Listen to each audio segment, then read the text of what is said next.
Hey guys, welcome to a new video. Like, comment and subscribe if you enjoy. Without any further interruptions, enjoy the what if. Adjusting. The next morning, they were walking toward the building of social gathering and knowledge growth, with the events of last night playing fresh in their minds. Rukia could scarcely imagine the situation she ended up in. A former captain of the Gote 13, sacrificing his powers to save the life of a human woman, now a father of 3 with a son that showed immense promise as a soul reaper. However, for as glad as she was that she got some answers, she was now greatly resentful of the boy in front of her. How many decades of training did she have to do to even come close to how powerful this child is? And to make matters worse, he took some of her powers. Flashback of the previous night. So that's the story, Ishin said, finishing his tale of meeting a human named Masaki and becoming human to save her life. Partway through that explanation, Kazuki and Tessai showed up to examine Ichigo and prepare a gigai for Rukia. I couldn't return to Soul Society after that and they'd probably arrest me for giving up my powers like that. Change does not happen overnight for the living, and it takes much longer for the dead. Doesn't seem like Rukia can go back either, said Kazuki, jotting some notes down about his students' changes. Looks like she lost a good chunk of her power when she got too close to Ichigo. He explained to them that the method Ichigo used would absorb nearby Reishi and Ryutsu if anything got too close to him. Rukia was lucky to just lose some of her power. As she is now, she is incapable of opening a Senkaimon or activate her Shikai. Present, scowling at me like that isn't going to change the situation we're in, Rukia. The teen told her as she followed him to class. I already said I was going to help you with your duties, you have a place to stay, and when whoever comes I'll talk to them about what happened. Ichigo knew that talking was probably not going to work, but it was better than outright violence when himself and the captain commander had bigger things to worry about. You still got me into this mess, she yelled back, justifying her anger at the orange-haired teen. If you had just stayed back, I would have been able to kill those hollows and we wouldn't be stuck like this. She knew he meant well, that he was protecting his family first and foremost. But his actions put them both in danger for the long run. He's strong but he'll never be able to match the Soul Society, she thought to herself as they finally made it into the school grounds of Karakura High. He gave her the directions to the office so she could finalize her status as a student of Karakura. He left for his own reasons, running into a certain well-endowed girl with flower hairpins. Whoa, he said, wrapping his arms around her reflexively, keeping her from falling onto her butt. Hey there, Orihime. Their faces were inches apart, Ichigo wearing a mask of casual nonchalance while the busty girl quickly became a stuttering blushing mess. Ichigo. She never had enough courage to pursue her crush, though she is monumentally more comfortable around him now thanks to more than a few confidence boosts from her best friend. Yay, go Orihime, a black spiky-haired tomboy cheered, trying to encourage her best friend, despite breaking the mood and causing the two to separate. Hey Tatsuki, Ichigo greeted his oldest friend. How's your training coming along? I wouldn't be surprised if I was the strongest girl in Japan after sensei by now. She responded with a smile. And her ass looks amazing, said Ichigo's Zanpakuto. One with huge boobs and another with a great ass, how have you not slept with either of them yet? Zanjetsu, how many times have we talked about this? Ichigo asked his instinctual side. Every day you've seen either of them since you hit puberty. The more controlled half of the blade spirit said. I'm almost inclined to agree with the hollow if it means an end to this argument. The answer is still no. Ichigo stubbornly told his spirits. I have more important things to do than have sex with my friends. Especially when they have no interest. Both spirits were in a stunned and irritated silence before Ichigo's hand suddenly shot out and grabbed Tatsuki's butt. Why? He asked just before he was sent flying with an insanely strong punch, sending him flying down the school hallway. Because you're an idiot, the spirits said before leaving Ichigo alone. You pervert, she yelled out, blushing furiously. Tatsuki never thought of herself as girlish, even when dealing with other perverts and would-be molesters. She was more mad than embarrassed. With her childhood friend, it made her heart pound and her knees weak. She didn't think of him that way, but he keeps bringing out her more girlish side. Come on Orihime, let's get to class before we're late. She walked away quickly, trying to distance herself and Ichigo. Right, Orihime cheered, rushing after her friend. Bye Ichigo. See you in class. Bye. Ichigo responded after finally pulling himself up. Looks like it's going to be one of those days, isn't it? The day went by rather normally after that. Rukia introduced herself to his class, masquerading as gentle and sweet girl, immediately endearing herself to everyone else. After school was a single patrol, Rukia giving the cliff notes of the responsibilities of the Shinigami while Ichigo ignored them in favor of doing what he felt was right because it was right. The day was coming to its end when they heard the loud screeching of tires suddenly braking.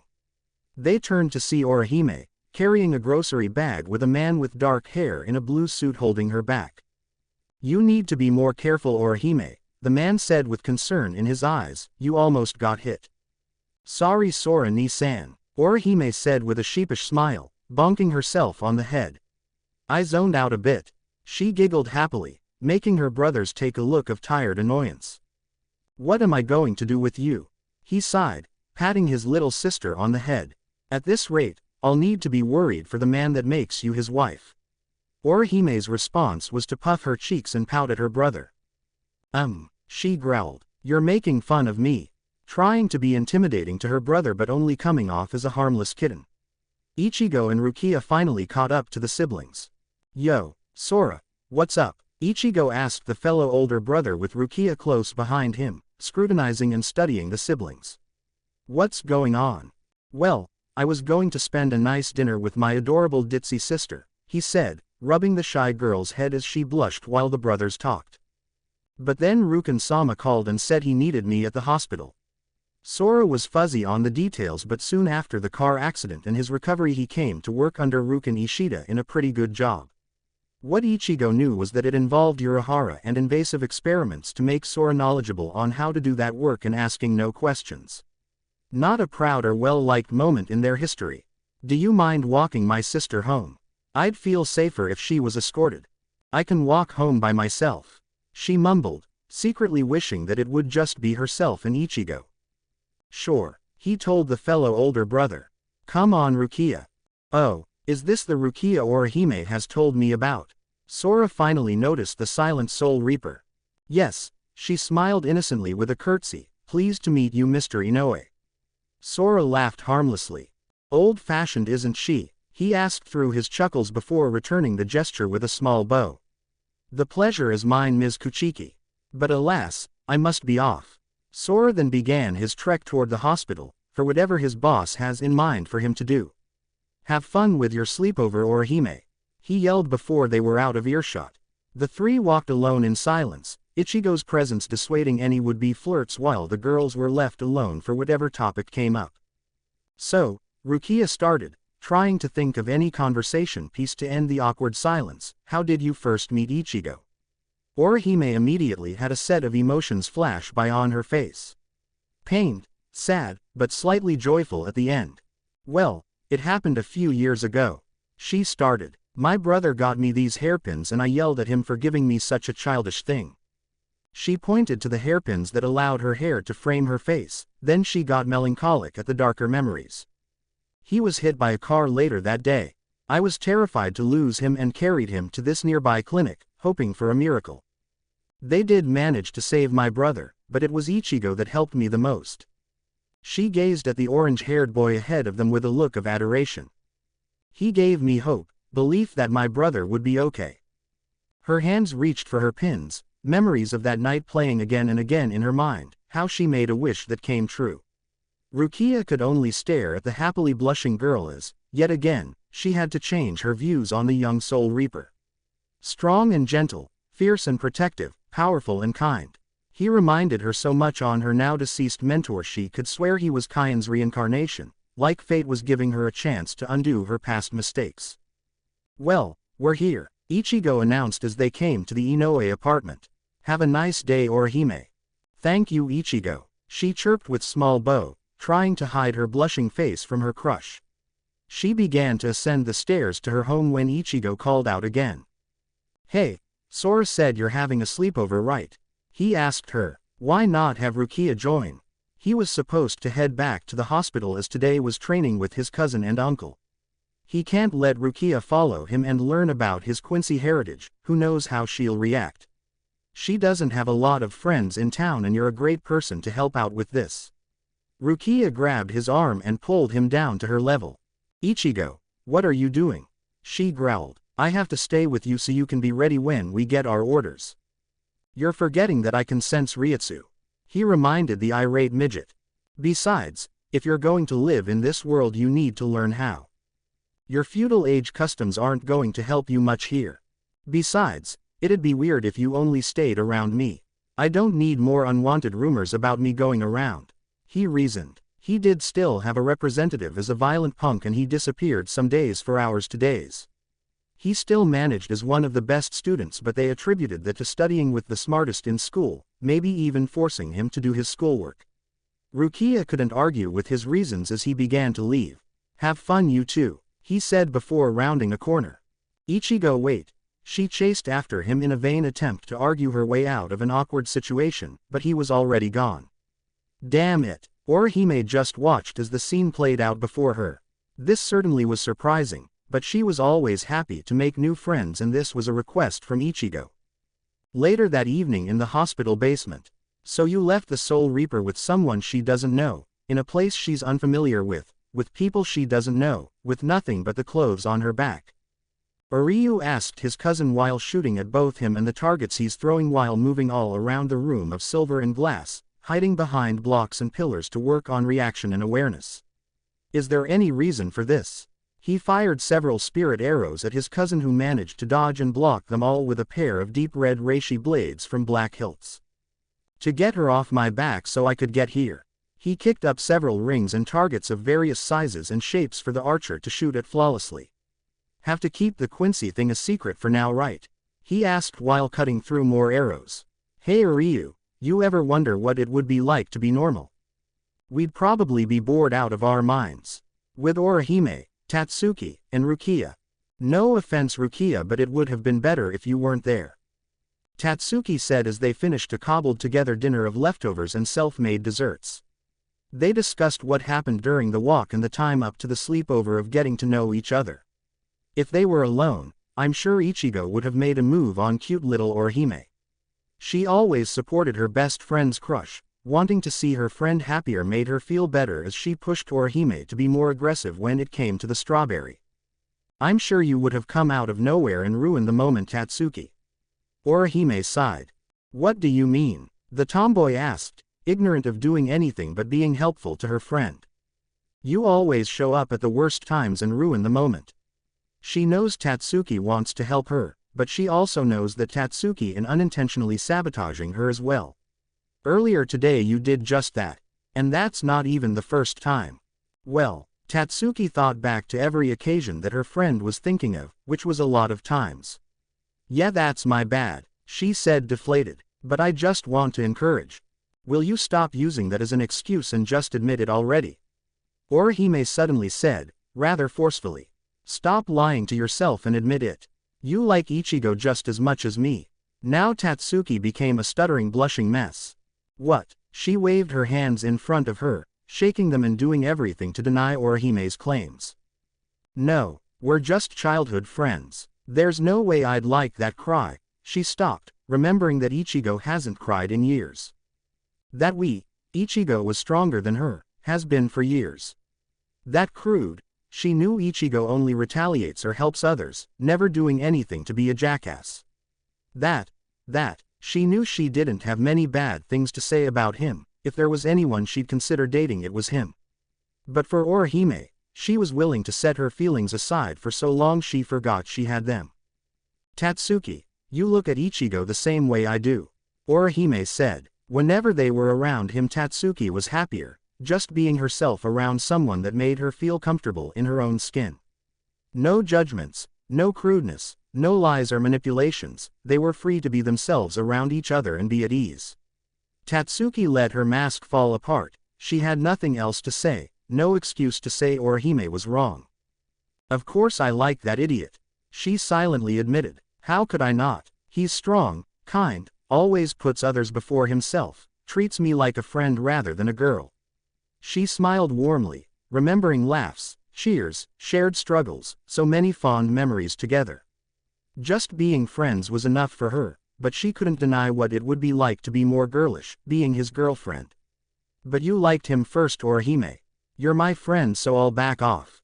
Why? Orihime asked, completely innocent. Why would you? I'm alright if you want to being his girlfriend. Orihime, I'm not becoming love rivals with you.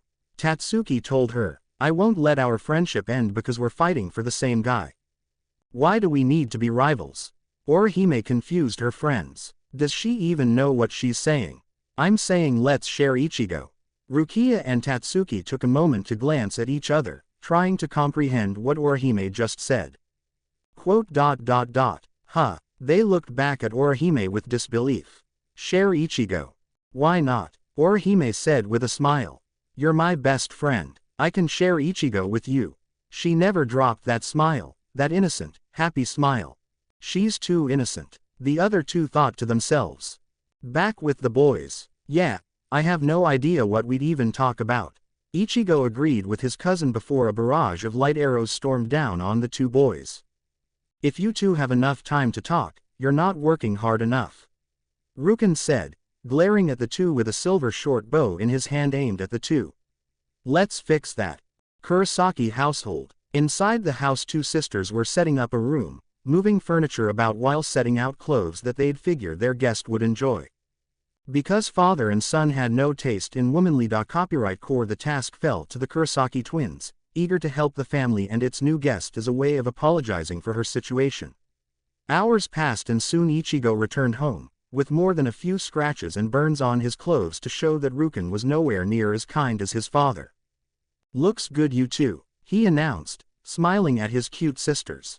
Ichi ni. Yuzu rushed to her brother's side, hugging him tightly. Karen then stripped him of his top before Ichigo had any time to protest.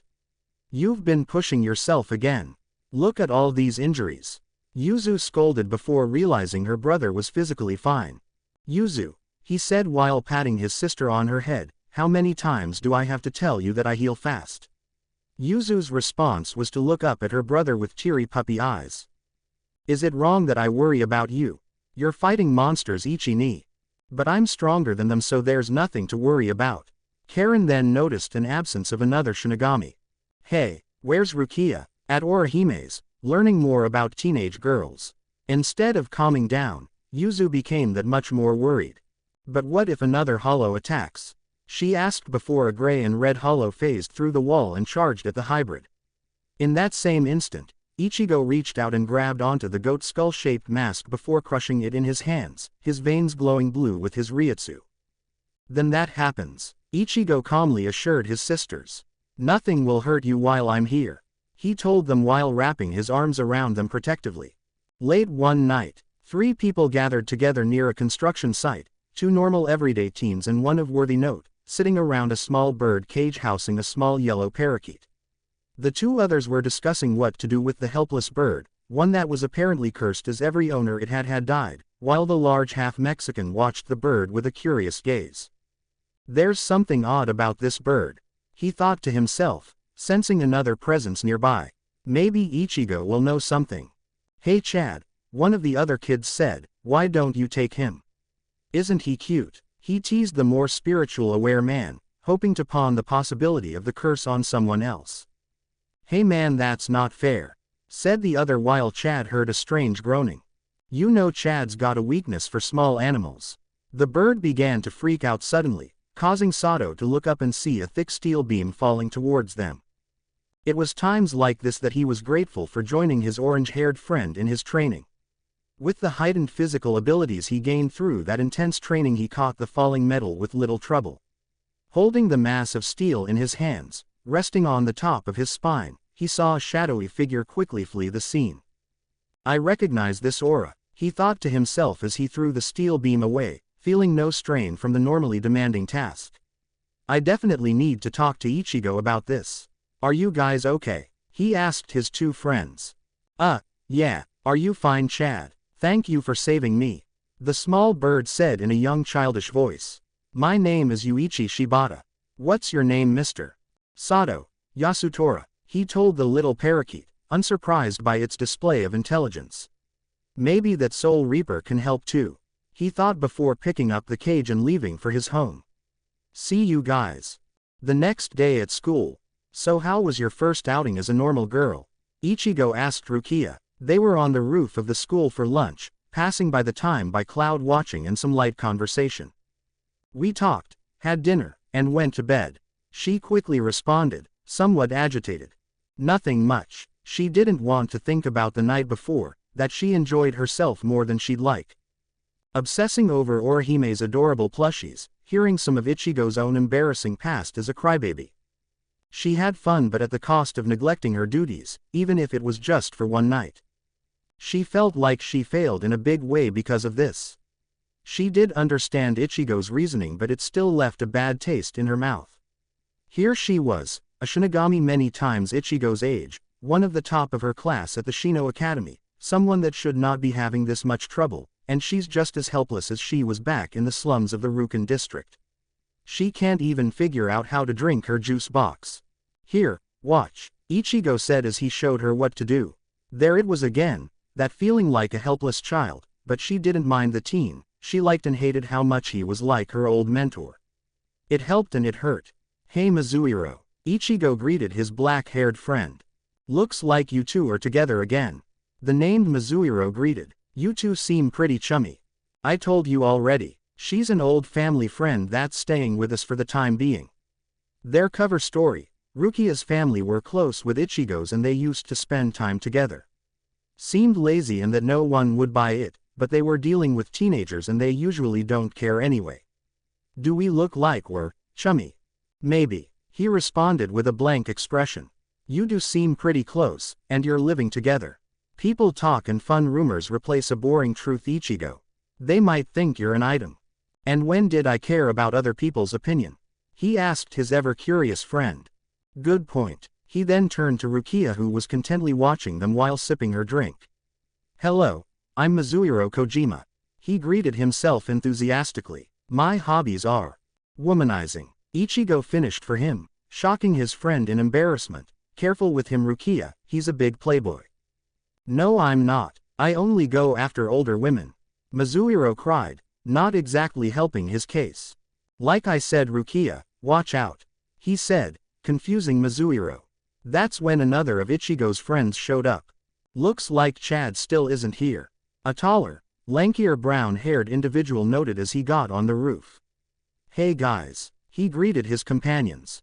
Hey Keigo, Ichigo noted to his more enthusiastic friend. Then Keigo noticed the new cutie of the group. Oh, the hot new transfer student is here. How did this happen? Keigo asked in loud shock and surprise. Ichigo asked her out, Mizuhiro said, trying to get a little payback on Ichigo. Ichigo. Keigo rushed to his best bud and gave a tearful congratulations. Good job. Welcome Rukia to this garden of men. I'm Keigo Asano, he told Rukia, unknowingly making the girl uncomfortable. Now to celebrate with a lunch party. With sandwiches and juice, Mizuhiro asked incredulously. It's not the food that makes a party, it's the mood.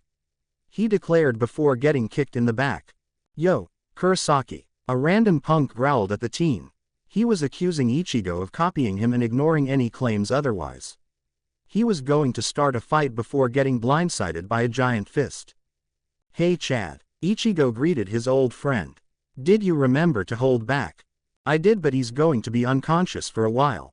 He said while fishing out his own lunch. So what kept you? I was almost hit with a motorcycle.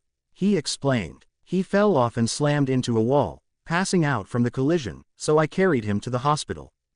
That explains why you were late. Keigo said. Chad then showed the bird cage he was carrying. What's with the bird? Hello. My name is Yuichi Shibata. The bird greeted. Ichigo and Rukia recognized that something was up almost immediately. What do you think Ichigo? Chad asked his more learned friend. That bird is certainly possessed. Ichigo answered. Keigo and Mizuhiro learned about Ichigo's spiritual awareness after a dare gone wrong one time and never doubted the existence of spirits since. Should be easy to fix. Bring him by later and we'll figure out what to do. Rukia looked at Ichigo with a sense of pride that he's growing into the role of a soul reaper so well. The lost soul of the child however, did not look so pleased. In fact, it looked scared. Later that day at the Kurosaki clinic, Ichigo and Chad were helping to carry people from the streets and into the clinic. As they neared the Kurosaki home, they were almost crushed in a sudden car accident, bringing several more people into the mix. Karen and Yuzu frantically tried to get the injured the help they needed, while Ishin was trying to get more cots and beds to house the influx of patients. "This is becoming more of a headache than I would have liked," Ichigo growled as he and Chad brought in the last 4 people. "We better get some answers about this now." Ichigo would have liked to help his family, but he did not have much in the way of human medicine and care. Even his healing Kido was pathetic compared to his sister Yuzu.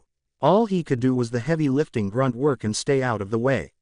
Himself, Sato, and Rukia then went up to Ichigo's room with Yuichi in hand to ask him a few questions. No one noticed Karen's own shaken form as she watched them ascend the stairs. "The barrier around the house seems different, Ichigo," Rukia noted as they walked into Ichigo's room. "Did something happen?" "Yeah, there was a minor hollow attack, so Kazuki made it so hollows can't enter. Except for me, but that's just fine-tuning," Ichigo thought to himself as they set Yuichi down and sat around him. "Now, what should we ask first? Why is that hollow chasing you?" Chad said out of the blue, surprising Rukia and Yuichi. The small bird looked down in shame as he relayed his tale. How he was just a little kid, living alone with his mom, when somebody broke in and began to attack them with a knife. His mother died trying to protect him and he made the bad man fall to his own death. Some time passed after that, he ended up in the body of that bird while a monster made a deal, that if he could run from him for 3 months he would bring back his mother. Ichigo was seething after hearing this story, so much so that his head was throbbing. Chad clenched his fists so hard his nails dug into his palms. Rukia looked sick to her stomach in rage and disgust. "I'm sorry to say this, Yuichi, but that monster was lying to you," Rukia said, as gently as she possibly could given the situation. "There is no coming back to life. Once you die you can't go back to the world of the living." Yuichi could only look downcast, feeling the last shred of hope fail. "I know," he said, about to break into tears. "In a way I already knew. I just wanted to see my mommy again." They watched the bird, seeing a silhouette of a small child, breaking down into tears with pity in their hearts. Chad rose to his feet and made his way to the door. "Chad, where are you going?" Ichigo asked. He didn't need to. He knew his friend enough to know what he was thinking here. "I'm going to find that hollow, and break him," he said very calmly, like a prelude to a storm. Rukia looked at him like he was insane. She was about to protest when Ichigo gave him the go-ahead. "Okay, save the finishing blow for me though," he said, causing everyone to look at him. "I want to be there to watch him get dragged to hell." He grinned darkly, letting a little of his inner hollow out just enough to darken one of his eyes. Chad nodded in affirmation as he left to fight that monster. "Ichigo, what are you thinking?" Rukia cried. "He's just a human." "Rukia," he said firmly. Chad made his decision. "He'll be fine," he told her, having full faith in his friend. "Let's just perform the kanso." Rukia recognized that Ichigo wasn't going to budge and resigned herself, slipping on her soul ejection glove to bring out Ichigo's Shinigami form. With Chad, the streetlights and moon illuminated the city, giving a sense of eerie life and stillness to the city, direct contrast from the day. He was wandering the streets in a sleeveless gray shirt, proudly displaying his arms, waiting. Waiting for that monster to show up, waiting for his fight. "You've certainly been a stubborn one, haven't you?" He heard a warped voice speak, floating around him. "Of all the people I've killed while chasing that brat, you've been the hardest one yet. You've got great reflexes and instincts, but I've grown weary of this." He kept talking while closing in on Sato, believing he couldn't see or hear him. "You smell odd, but so tasty at the same time." He got too close and was met with a large fist hitting him like a freight train, causing a spiderweb fracture in his mask and flying backwards, tumbling to a stop. "The way you're talking is annoying," said Chad, cool and collected as he glared at the bluish-green frog and a gray mane around his neck. "And you've targeted the wrong prey," he said, cracking his knuckles while stalking toward his enemy. "I'm the one that's going to make you pay for your crimes." You're no ordinary human," the hollow-called Shrieker yelled out in shock that he was hit and so hard too. You're not a soul reaper either, I'd recognize that scent. So what are you? Chad kept walking toward the downed hollow that was shaking in fear, completely unaware of the small creatures surrounding him. To be honest, I don't really know myself. I'm not an ordinary human and I'm not a soul reaper. He saw Shrieker's expression change back to his previous cocky attitude. But you're still just as careless. He yelled in triumph as Chad got sprayed with slime and thick leeches. What the? Chad wondered in surprise as the fleshy worms latched onto him. Now die and feed me your soul. The murderer cried as he extended his tongue and acted on his name, covering the giant in explosions. With Rukia and Ichigo, the two soul reapers watched in their Shinigami forms, watching the confrontation between Ichigo's friend and the hollow he wanted to crush. They sent the young Yuichi to the Soul Society after assuring him that Chad would be safe and that his mother would be waiting in Soul Society. Rukia was still concerned for the giant and to simply calm her down, Ichigo followed his friend's ribbon just in time to watch Chad get consumed in fiery explosions. Sato! Rukia cried out as she tried to rush toward Chad, only to be held back by Ichigo. What are you doing, you fool? He's going to get himself killed. Rukia, Ichigo said while keeping his attention on his friend, we're staying out of this because Chad's my friend. He felt the air change as the hollow's doom was closing in. Besides, a blast of light and power shot out from the dust cloud that enveloped Chad. Chad's more powerful than you think. Back with Chad, Shrieker could only gape as his left arm was obliterated by whatever that blast was. The dust slowly settled, revealing Chad, only slightly burned and bloodied, with an entirely new right arm. Wings on the sides of his wrist and a protrusion at the end of his shoulder, black with a magenta stripe going down the middle outlined in white. This new development froze Shrieker so badly that he didn't react when Chad rushed him. I was careless, he admitted, shoving his fist into the hollow's mouth. But so were you. He pulled out the monster's forked tongue before delivering a brutal uppercut, making the killer bite off his own tongue and fly into the air. When he came back down, Sato proceeded to stomp the arrogant hollow underfoot. Ichigo decided it was his turn, and there was something he wanted to try. All right, Chad, that's enough for you, he said, dropping down to his friend. Chad looked over to his longtime friend and ceased his actions, leaving a bloodied and broken monster. Besides, now Rukia's curious about that arm of yours. He saw the smaller of the two soul reapers scanning him, studying him. All right, he replied, letting his right arm shift back to normal and gesturing for Rukia to follow him before leaving.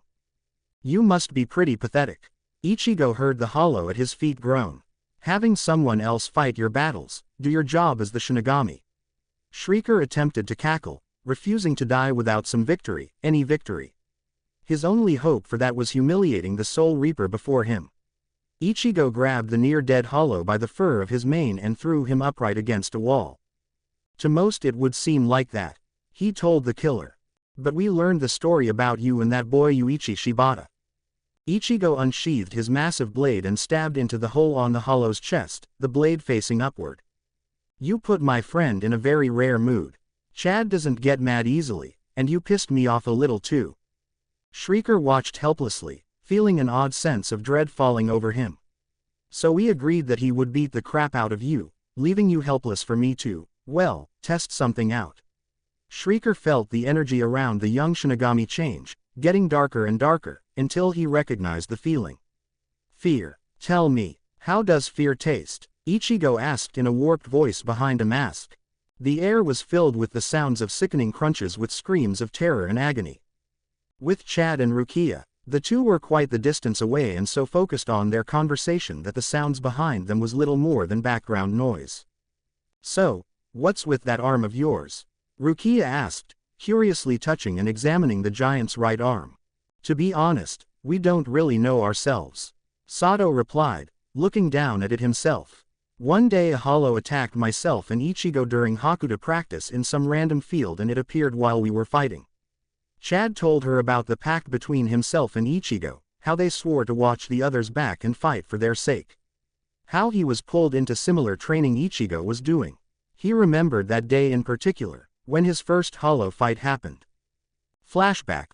Last year before high school, Ichigo and Sato were sparring against each other, exchanging quick and heavy blows on the other, a film of sweat covering the two combatants as they struggled against the other. The sun was setting as their fight spanned for hours, with Ichigo slowly getting a lead on his friend. That's when it first showed up. Sato could barely see the monster, a hazy distortion in the air, while it was clear as day for Ichigo. A large drider with 4 arms that was yellow and green with an upside-down mask. It aimed to crush them at the same time, but the two separated as the beast struck.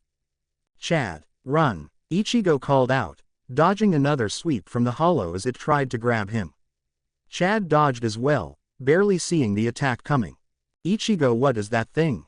he asked, barely able to keep his calm.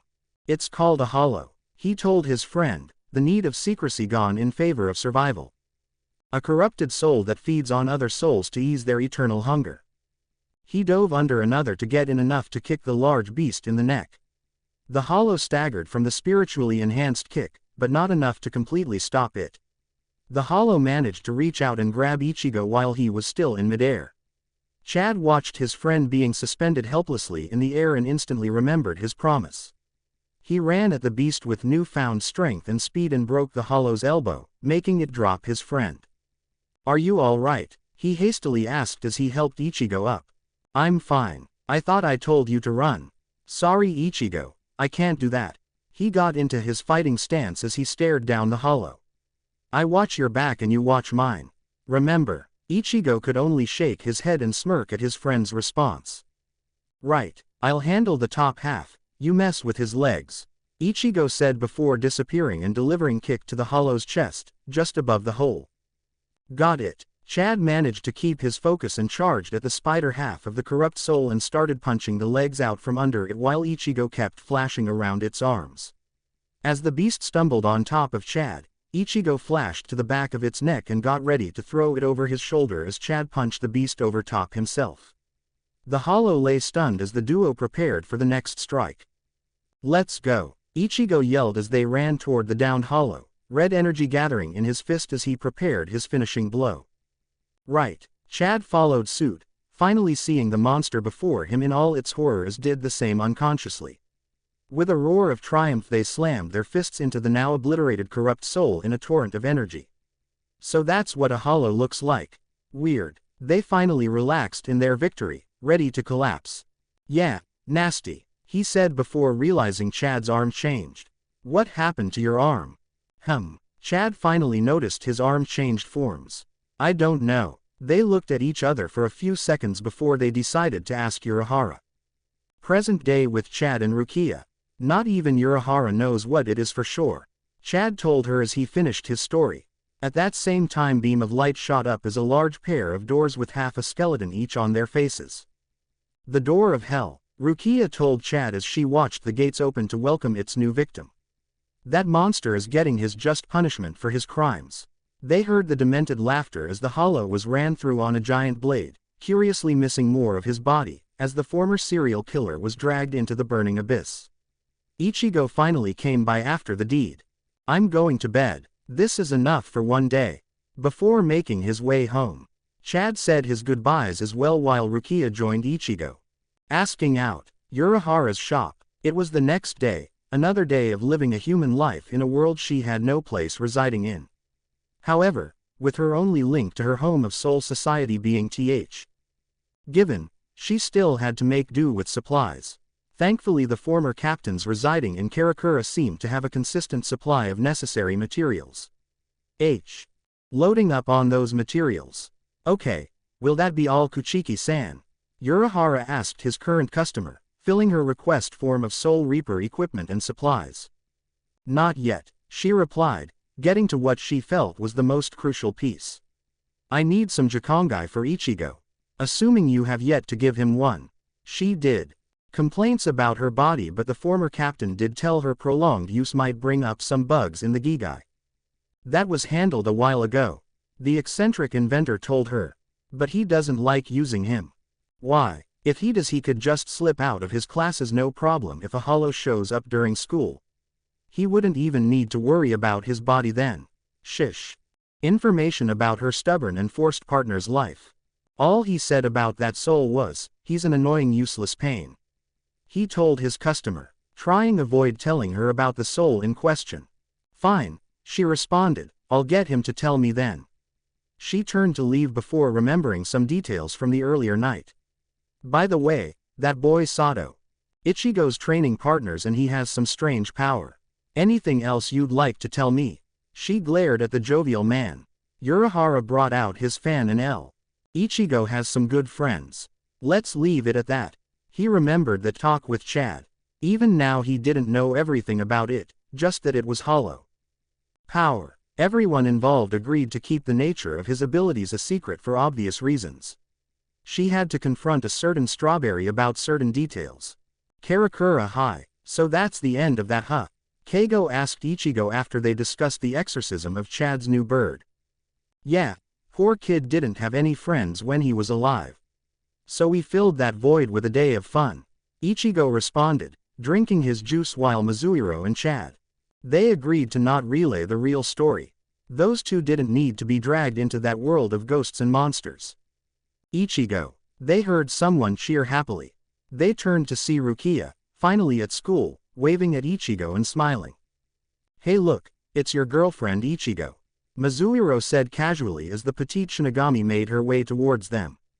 What? Keigo cried out. Ichigo, when did this happen? He said, tears comically running down his face as he pleaded to the young Soul Reaper. How could? Picking up chicks, without me. Get me a date too Ichi. Keigo was promptly quieted with a swift punch to his chest as Rukia finally reached her target. What do you need Rukia? He asked her. I just have some questions I need to ask you in private. She said, smiling and acting cutesy to keep up appearances. Ichigo noticed some of the subtle signa. Send to him to recognize that she means Soul Reaper specific questions. Alright, let's go, he said, following her to a private place they could talk.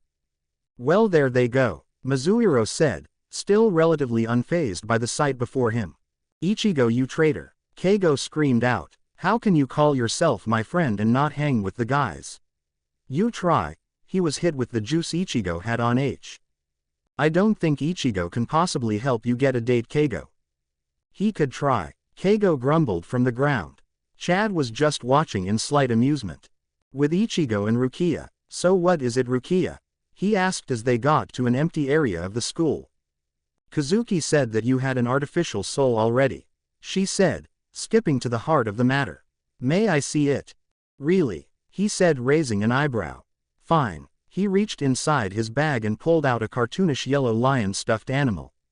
This is Khan, Kazuki gave him too.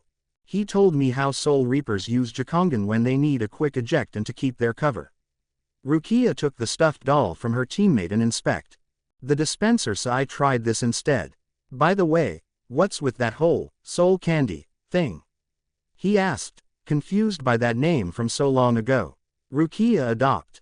Blush, embarrassed by the reason behind the name. The Shinigami's Women Association didn't like the name Jikongan. Said it wasn't cute enough. She didn't like the name either, but she was a representative. Needed to present herself as such, and not give Ichigo more reason to think less of her. Well, he's no chappy, she said, looking the lion in the face, letting H. Over. But he is pretty cute. She caved, hugging the doll to her chest.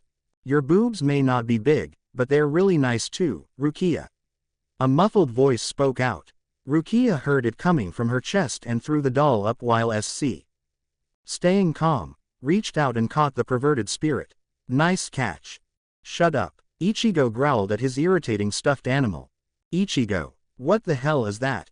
She screamed, pointing at the lion in his hands. Like I said, this is Khan. He said, like it was the simplest thing. He's my artificial soul. I browse just in community forum beta's story. Anime, manga, anime, I bleach, anime, bleach. I. Yo, he greeted with a raised paw. I don't like using him because he's a pervert. I'm worried about what he would do in my body. Ichigo remembered the last time he left Khan in his body, that. Now I get your reluctance. Rukia said, finally calming down. She never though putting a soul in an inanimate object would yield such results. Why do you care? Because he's useful to have. He told her. When he recognizes a threat he becomes a decent fighter. I usually leave him with my sisters because they haven. their abilities yet. Rukia remembered when that was an idea Soul Society had, but it was deemed inhumane, and all such souls from that project were destro. Phone was going off, signifying new orders. Ichigo. I know, he said, unzipping Khan's back and pulled out a small green pill that he swallowed. The two separated and Khan began stretching in Ichigo's body. Been a while since I was in here, he said. Remember Khan? Yeah, lots of scowls and no flirting or peeping. He dismissed his boss as the two Soul Reapers left to find their targets. Would it kill him to try to live one in particular? Now, let's see. He quickly checked the time. Almost time for the next class, better get moving. Ichigo's class. Agreed. We'll ask him together, Tatsuki said as she and Orihime finished their lunch. After warding off a certain red-haired lesbian, the two could coordinate hitch. They agreed to share Ichigo and would start with a simultaneous date between the three of them. The date would be at the Don Kanonji show, coming.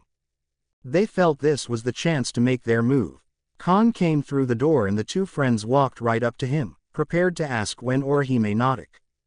Hey, where's Ichigo? Tatsuki and Khan were surprised by the question. Khan was trying to come up with an explanation while Tatsuki took a second glance to see. Friends claim. Orihime was surprisingly observant their mutual crush. Yeah, you're not Ichigo. Where is he? Khan pulled them both out of the classroom and into the still empty hallway. Okay, first question, Khan said as he got their attention. What makes you think I'm not Ichigo? Tatsuki was glaring at the imposter of her crush when Orihime. You seem like a complete and utter waste of a character with no importance or impact to the series. She said with a completely straight face. Khan felt the woe. Like arrows. Fair enough. Next question, he said after pulling out said arrows. How much do you know about him? I know he's spiritually aware. Orihime said. Are you related to this Soul Reaper stuff? Tatsuki asked, causing the two to gape at her. She shrugged and told them she overheard Yoruichi-sensei talking. Ichigo. Well, no use hiding it now. Khan reasoned. Yes, Ichigo is a Soul Reaper. I'm an artificial soul filling in for him while he's doing his job, and he probably won't see. Rest of the day, he said while sensing another hollow. Damn, Tatsuki cursed. All that motivation wasted. They were really nervous but were determined to power through it when Ichigo showed up, but it wasn't. What, were you going to ask Ichigo out? He asked, causing them to blush furiously and attempt to deny it. In response, using some of his enhanced reflexes. Upgrades, he snatched up the show tickets they had. All three together, Khan asked, impressed and pissed at the same time. He may not like Ichigo too much. Practically saved his life and gave him his own to live. Sure, he was the servant of the Kurosakis, but they never made him feel as such. He had a life debt to H. In his stead, he said, grinning while writing on one ticket, I owe Orihime and Tatsuki one date. And trust me, he smiled and winked, he'll definitely go. The rest of the day passed as such, normal and uneventful, until Ichigo found that ticket. Later that night in Ichigo's room, Khan, he yelled at the stuffed lion sitting on his desk, going over the notes Khan managed to make for him. What's this thing about me owing Orihime and Tat? What, you told me to be you and I thought you would agree. Khan said in his defense. Two hot chicks together at once, what straight man would say no? Overdramatic fashion, a busy Soul Reaper, that's who. He growled. What's this? Exclaimed Ishin and Yuzu, who heard him from downstairs. My son has a date with two girls at the same time. Oh Masaki my love, our boy. Man, who are your girlfriends Ichi-ni? Yuzu gazed at her brother. Is it Tatsuki and Orihime? She met Orihime a few times and they got along while Tatsuki came. Few times when she started Hakuda training. Karen, Ichigo's got a date. With two girls. Didn't peg you for a womanizer Ichi-ni. Karen said. I don't have any dates and I'm not a womanizer. Ichigo yelled in his defense. If you don't want it, I'll go. Khan said. You are not going anywhere near them. Ichigo roared at the lion. Do you hate them? No, he yelled, insulted. Do you want them to think that? No, he said, more subdued. So you'll go with them? Khan confirmed. Yes, Ichigo said, feeling defeated in a way. Good. It's official, Khan said with Ishin, ending the group chat on Ichigo's phone. It was then that he realized that he could have talked to them and declined. A proper man, Khan, he growled, more mad at being tricked than anything else. Relax, I'll probably never do anything ever again and be replaced by a much more interesting character who is way more upbeat than me and would be a great contrast for you. Karakura Hospital, June 17th. 6 years ago she almost died for him. 6 years ago, he learned about his potential. 6 years ago, he swore to destroy the Quincy King with his own 2 hands. 6 years since she last opened her eyes. 6 years since he last heard her voice. 6 years since she fell into a dreamless sleep, hanging on to life by a thread. These were the thoughts of 2 sons in particular, visiting their mothers in a specially made room of the hospital.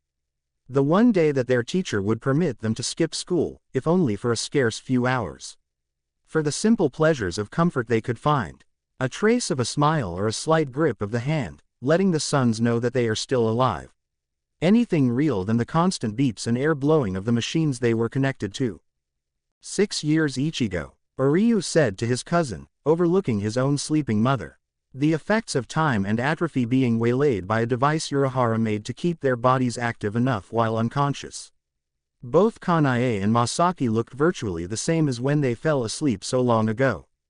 Only 2 years left, and we still have this Aizen fellow to be wary of. I know Uryu, he told his cousin. Aizen is after whatever Urahara made and he claims to have hidden it in a safe place. Chances are Aizen will be a concern before Yuha Bak, in which case I can hopefully get the help of the Gote 13. It was a long shot, but they all decided to choose when a ready threat was presented to show the captain commander the whole issue. Right, I just think we should step up our training. Uryu was doing his father's training to the letter, but he was yet unable to join Ichigo on the front just yet. Urahara was fixing up new equipment for him to use in order to exorcise the hollows instead of outright destroying them. Unfortunately, this was actually a difficult process that Urahara was all too eager to make possible. As one of the few real challenges he's faced, he had to split his time between training his students and preparing Uryu's upgraded equipment. We can't bring overly unwanted attention to ourselves, Uryu. We're already pushing it as it is. Rukia told him that she was reaching the time limit of how long she could be in the living world, and no matter what she tells Soul Society, they would come investigate. Best to prolong that as much as possible. Let's keep as we are until necessary. That's time, boys. They heard a stern voice tell them. They turned back to see their fathers, Rukin and Ishin, waiting for them. You two should get to school, Ishin said as he walked into the room. And Uryu, Rukin said, catching his son before he left. I'll push you when you are ready, he assured his son, letting him know he should have more faith in his father and allies as well as himself. Understood, he said before the cousins left to attend their final classes. So I heard you have a date, or is it dates? He said, trying to put up the image of an average teen in spite of reality and his own apathy. I think it counts as dates, Ichigo groaned, still somewhat annoyed that he was forced into this situation. He had nothing against Orihime or Tatsuki, but he would have preferred to face them personally. This would give a blow to his image, but he also couldn't afford any distractions for when the battles come. As such, he confronted them again and accepted the date like a man and of his own volition. He just wished that it wasn't to some hack spiritualist medium. He also hoped his teachers won't find out, but he was a realist in that regard. As if his dad clamoring for his new daughters and grandkids wasn't bad enough. Urahara Shoten, Ichigo, cried his dark-skinned martial arts master. Why, I thought we raised you better than this. You should have 5 girlfriends at least. He was doing everything he could to ignore Yoruichi while Tessai was finally teaching him the 90+ level Bakudo spells. Now Yoruichi, we can only teach him so much. Urahara tried to calm his old friend. Ichigo still just an innocent kid, we can't expect him to be an instant playboy. He whipped out his fan. But he is well on his way to that, isn't he? The two friends laughed as Ichigo failed an incantation, distracted by his teacher's antics. Well, I could give that final push, the mischievous cat said as she pulled her student's hand to her breasts. What do you say, Ichigo? She sang seductively into his ear. Shall I teach you the pleasures of a woman? This time the spell exploded and pinned Ichigo's hand in place while tying everyone else up. Tessai growled. Ichigo, you can't allow distractions to affect you like this. He scolded his student as they freed themselves from the botched Bakudo. Maybe you should sleep with Yoruichi, if only to help your concentration. He suggested casually, making Ichigo turn redder than his namesake. I'm in, she cheered, already starting to pull off her top while Kazuki went to get a camera. Don't I get a say in this? Ichigo cried, backing out of the store slowly. Never, I called on your first a while ago, she yelled, looking at him hungrily. What purpose does this serve? Ichigo asked. Stupid slapstick, Kazuki said while he set up the camera with Tessai holding a reflector board, with Jinta and Ururu behind Ichigo with rope and tape. Fortunately, Ichigo was prepared. Bakudo number 21, Senkienten. He yelled while pushing off the ground and into the vacant lot, shielded in a massive cloud of red smoke. Get back here, Yoruichi yelled as she managed to find and tackle her quarry, only to see him fade. She was positive she managed to grab him, but it turned out to be an illusion. She wasn't sure whether to feel pride or annoyance. He was progressing splendidly, but it was rare for anything to escape her. Nice job, Ichigo, she complimented, but that certainly wasn't Yutsusemi, so how did you do that? Kurosaki Clinic. What did you do to yourself, Ichi-ni? Yuzu cried while applying her healing Kido with Rukia's to heal her brother's legs. I pushed myself too hard with an experimental move. It was a mix of his Harenkyaku with Shunpo and that skill his hollow Zangetsu called Sonido. The result was an overexerted body with most of his muscles torn from the pressure and friction. He almost fully recovered from the attempt and could get back to the important matters, his upcoming date. This is your first date, Ichi-ni. You need to impress, stated Yuzu firmly as herself, Karen, and Rukia rummaged through his clothes to find a proper outfit. He's going to watch a hack, he can go normal. Karen retorted, knowing that Tatsuki wouldn't really care. And you're here because, he asked Rukia, who proceeded to put chappy bunny ears on him. For my own entertainment, Ichigo responded by throwing her out of his room. His sisters ended up with getting Ichigo a casual get-up after a few arguments. Remember, Ichi-ni, you have to join the fun to enjoy it, Yuzu told her stubborn brother before crossing her arms over her chest and laughing. Bohahaha. Ichigo looked over to Karen for help, but she could only shrug. Now you. No, Ichigo, it's your responsibility to make sure they enjoy it, she scolded, pouting at her older brother. We also want you to have fun too, Ichi, Karen said, sitting next to her brother. You should take some time off. Relax, we just want to see you happy. She leaned against him while Yuzu was giving him puppy eyes. Ichigo sighed in annoyance that he made his little sisters worry so much, gesturing Yuzu to get closer before wrapping his arms around the twins. Fine, I'll take it easy and have fun, you two, he reassured his sisters. I'm supposed to worry about you two, not the other way around, he said, making the siblings giggle as they fell asleep in his comfortable embrace. Karakura's abandoned hospital that weekend. The place was filled with people, either to see the show or setting it up for the live broadcast. Ichigo found out that Orihime and Tatsuki knew about him being a Soul Reaper and what his training was for. They were now using this time to talk about whether this show had any validity to its name, Ghost Bust. So is there really a spirit here? Orihime asked, eating some candy they brought from Urahara's shop where they met. Feels like it, Ichigo said, feeling a familiar malice that was born from a hollow. Probably an earthbound spirit. One that's tied to a particular location. One of the stage crew got too close to the old building and angry screams filled the air, surprising Ichigo's dates but not himself.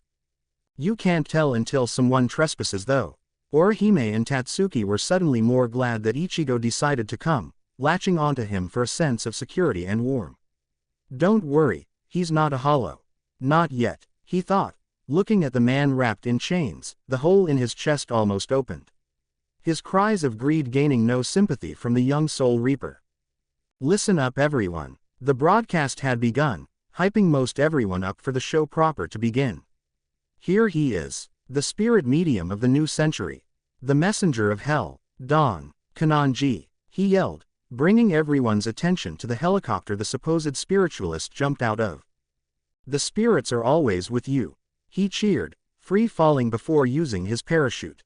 The crowd roared in approval, while a scant few who could truly see the spirit remained silent. Urahara and Yoruichi silently came up behind their disciple to soothe the worries he might be having. "Don't worry, Ichigo," he said as carefree as ever, bringing the trio's attention to the exiled soul reapers. "It takes a long time to become a hollow on one's own. I'd give him another 6 months, tops," he told Ichigo, making the substitute feel somewhat better. Until Orihime asked a very good question. Urahara-san, is he supposed to be doing that?" she asked worriedly, pointing at Don Kanonji, who was stabbing his staff into the demi-hollow's chest, trying to force it open. All the experienced spiritually aware beings present let out a sigh of annoyance. "No, Inoue-san," he replied before pushing Ichigo's back with his cane, ejecting his student's soul. "No, he is not." Ichigo wasted no time rushing over to stop the man from making a terrible mistake. "Maybe you should just go to an arcade next time," the shopkeeper suggested. "Yeah," the girls agreed. Ichigo made it between the demi-hollow and the tan-skinned spiritualist and managed to throw them apart, surprising the audience. "What's this?" the announcer cried out. Don Kanonji was thrown back. "What kind of spirit is this?" "Hey," the shaded man yelled out. "What's the big idea? You're just a ghost." He was surprised. This had never happened to him before. All the spirits he exorcised before were all chained down, but this one was free of those chains. "So you actually can see spirits?" Ichigo said to the man. "Tan-skinned, fanning dreads, rather thin mustache, and he dresses like a dorky superhero but without the spandex." "Of course I can," he retorted. "I'm the premier spiritualist of the new century." Then he came to a rather absurd conclusion of Ichigo being a fan despite being dead while the Soul Reaper chose to focus on the turning hollow. Unfortunately, he was too late. The damage was already done as the earth-bound soul exploded. Don Kanonji announced his success. Ichigo kept on the lookout for when the hollow appeared. "Not out of the woods yet, Kanonji," Ichigo told the faux exorcist, grabbing his attention before putting to the roof of the building. The hollow appeared as a humanoid frog of a sickly green color. "With Tatsuki and Orihime, Yoruichi-sensei," Tatsuki asked her teacher, feeling a hollow's dark energy for the first time of her life. "Ichigo will be all right, right?" Yoruichi looked down on her other disciple before breaking out a confident grin. "Don't worry, Tatsuki," she said, wrapping an arm around the young girl's shoulders. "A hollow like that is nothing for Ichigo. Have more faith like your friend here."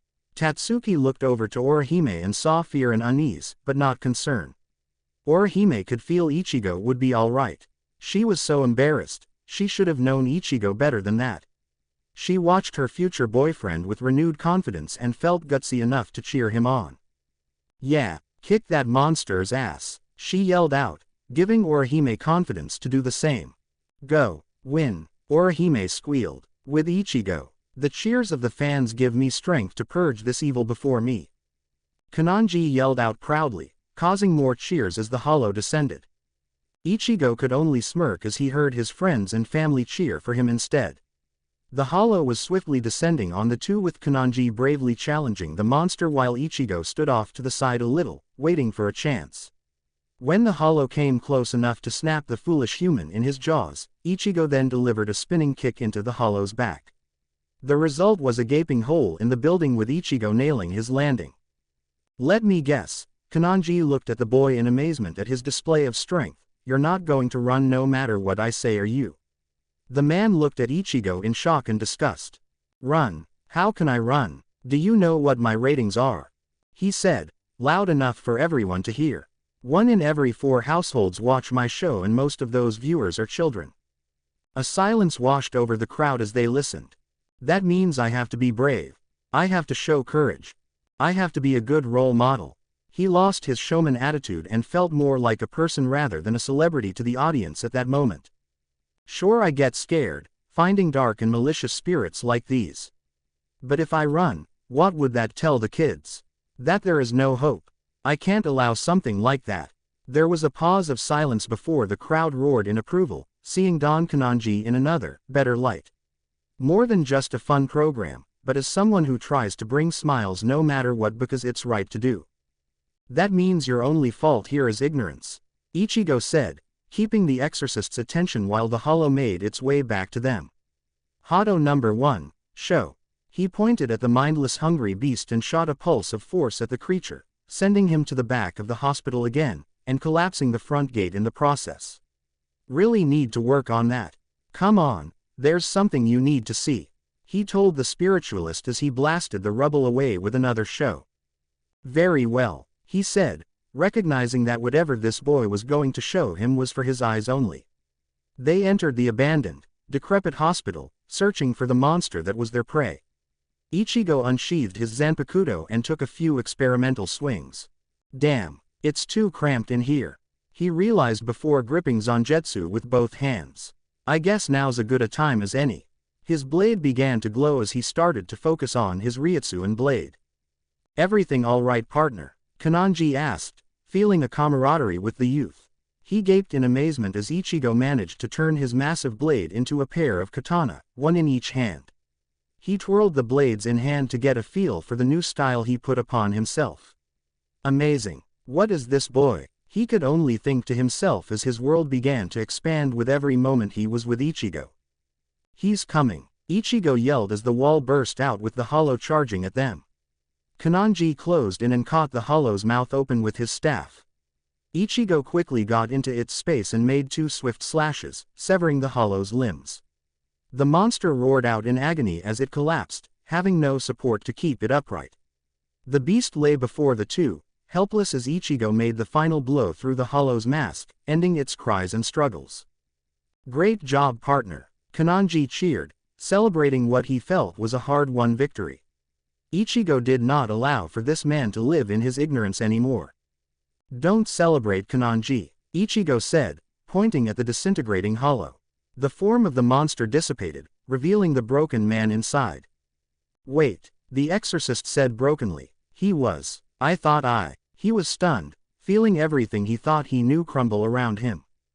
Hollows, Ichigo said, corrupted souls of those that lost their hearts, had their chains that kept them peaceful removed. Kananji gasped in shock, remembering every time he believed he purified a lost or bad spirit, breaking chains he thought were their torment. He's made monsters out of innocence. What have I been doing? He asked, not to Ichigo but to himself. Tears flowing from his eyes as his unintentional crimes came down on his shoulders. You've been acting out of ignorance, Ichigo said, making the near-broken man look back at the true exorcist. I don't blame you for your actions. You never knew nor had a chance to know. You wanted to be a hero so you became one. How can I still be a hero? He demanded. How can I possibly call myself that now? Ichigo shrugged and brought them both back to the cheering crowd, hailing their hero, Don Kananji. I say keep doing what you've been doing. Ichigo snatched a pen and paper and began to write. Only now, you do it right. He gave the spiritualist the note with his quirky teacher's address. Go to this man before attempting anything like this again. He'll help you on your road of redemption. He gave the man one last smile before disappearing in a burst of speed back to his own body. Kananji looked down at his note and felt himself change into a new man. Bohahaha, he laughed out, cherishing the crowd's roars of approval. Thank you, boy, he thought while announcing his full triumph. You've shown me what I really need to do. I won't let you down, my friend. A few days later, you still put too much energy into it, scolded Tessai as Ichigo finished up his training with the Kido masters. I almost shudder to think what might happen if you go all out. He's right, Ichigo, Kazuki drawled as he rose from his nap. You want to make allies of the Soul Reapers, not kill them. You need to be able to hold back more. The building stayed up, didn't it?